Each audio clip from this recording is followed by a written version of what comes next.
Luca Di Gianvito è il numero 9.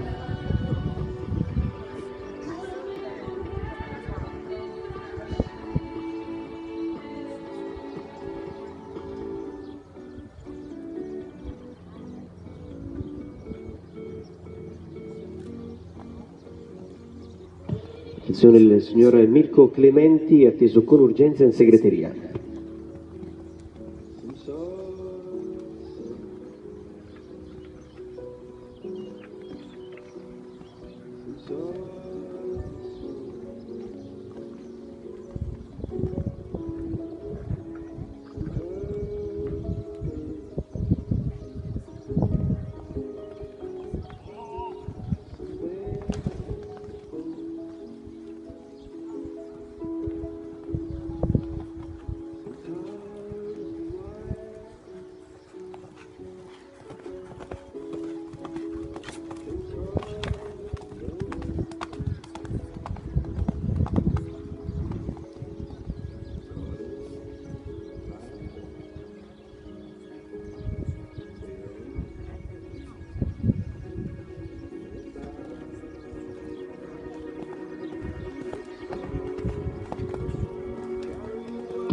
Sono 4.